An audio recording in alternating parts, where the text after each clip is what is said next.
This set is absolutely... Hey guys, this is JP's LEGO Reviews. Today, I'm going to review the LEGO Technic Land Rover Defender. Now, this set comes with 2,576 pieces. This set is recommended for those aged 11 and up, and the set number on this set is 42110. So, let's break it down. Let's start by just having a quick look at what the set looks like from all angles. Now, this is probably one of my favorite LEGO Technic sets that they've ever made. There's just so much to enjoy about the set, and it looks fantastic. It's definitely reminiscent of the Defender, and you can clearly see that, but I just really like the way that this set is built, and even the proportions. Also really have liked the proportions of the set as well, since they are quite realistic. And yeah, this set has been very satisfying just to build. But now, let's explore the features of this car. Now, let's look at the features of a Land Rover. Firstly, you can lift up the bonnet. Then you can adjust the mirrors as well as the door.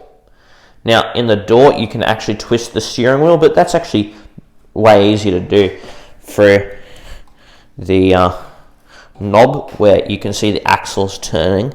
If I lower it a bit more, you can see the wheel. The steering wheel moves as the steering itself moves. Now, this sort of circular thing, it allows you to... Actually, I'm going to zoom in here. The circular thing is what allows you to change gears, and this lever up here is what allows you to go from drive to neutral and then to reverse. But this system is what changes gears. And actually, if I zoom in here, you can actually see this system at work.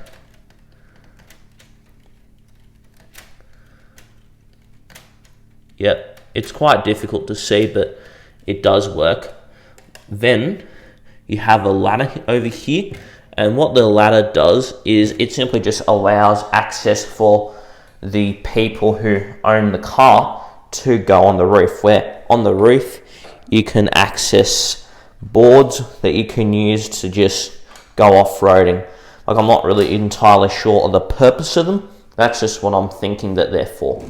Now, at the back, you have to twist it to open up the boot space, but as soon as you do, the boot is actually filled with all sorts of Technic inner workings, which is really cool to see. And also you can push the seat down as well to reveal even more inner workings of the model. Then, on the other side here, you have a orange and grey box where you can store things, as well as this Land Rover box where you can store even more things. And the other feature that's in the car that is quite useful is that there's actually a shifter inside that lets you change from low range to high range and backwards again. And this is basically what allows off-roading cars to off-road. Now, let's move on to the pistons and the winch. So in this quite strange view, you can lift up the hood, and let's see the pistons actually fire. It takes a little while to go, but there you can see them lift up. And for this engine, the pistons actually lift up 2 at a time. So like, whenever the pistons actually move, the car just pushes 2 pistons up at the same time, then back, and then keeps going. But now, let's look at the functionality of a winch. And here is how you use and what the winch system actually looks like. So, you press this down, and then I forgot which way it was. It's the other way. So if you turn this clockwise, what you will notice, and I'll kind of just leave the winch there to show you, if you keep spinning, it will just let go of more and more sort of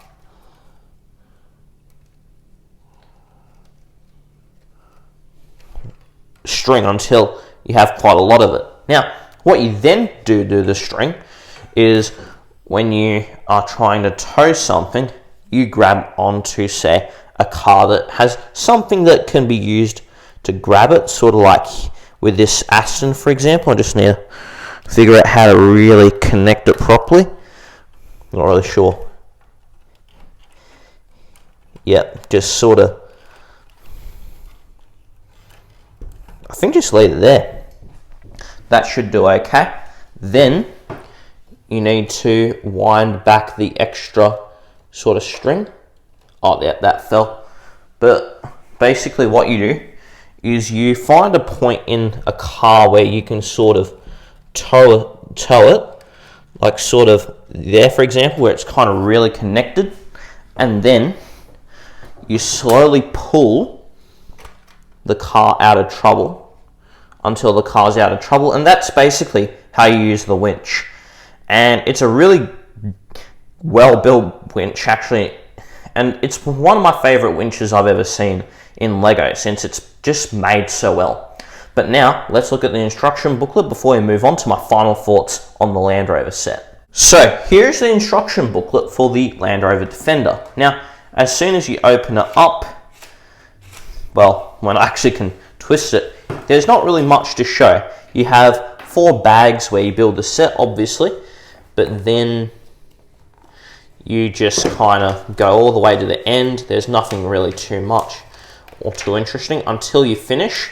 Then you see, firstly, what the car looks like and everything you can do with it, which there's quite a lot of features that you can play around with this. And also here are other sets that you can buy from the 2019 summer range as well. But let me show you the 2 features I forgot to tell you about before I move on to my final thoughts. First thing to note is this set has very good suspension. You can actually press it up and down with quite a lot of ease, and it's a very flexible Lego set. And I actually accidentally revealed the second part right there. So what you can actually do is disassemble these bits here. Then you can take out the pieces that attach this sort of guard mechanism. You pull the 4 studs out like this.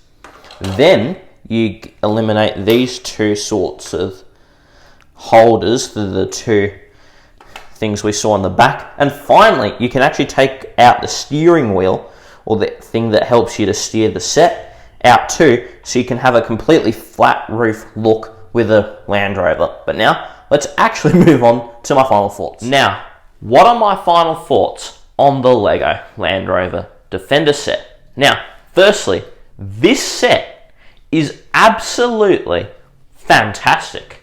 And the reason why I say this is for multiple reasons. Firstly, it's built really well. It's feature rich, ranging from gear shifting to a winch to pistons firing to even changing the car from high to low range and back again. I also really like how Lego have actually been able in this set to shrink the Bugatti Chiron and the Lamborghini Cyan type of car building experiences down in price to basically half of their prices, but also in half of a scale, yet you're still seeing 95% of the good stuff from it. And yeah, the other thing I want to say is this set looks just really good on display.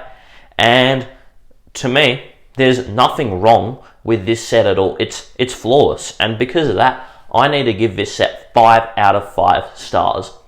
This set does everything right and nothing wrong. And this is a great example, if Lego want to continue making great Technic sets, to copy what they've done in the Land Rover and kind of paste it in other Lego sets, but just changing the look of it, because this is, in my opinion, the epitome of great Lego Technic sets. And personally, I think this is just the best value Lego set Lego Technic have on sale right now, and arguably it's one of the best valued Lego sets you can buy in general. And yeah, there's nothing wrong with it. I absolutely recommend it. And if you're looking to get a Lego Technic experience, but you're not sure how much you want to spend, get this set, since it's absolutely worth every single dollar or penny you'll spend. And that's it. Those are my thoughts. Let me know what your thoughts are down below. If you want to see more content just like this, then please subscribe. And if you enjoyed the video, then please smash the like button. I hope you guys all have a splendid day and keep building.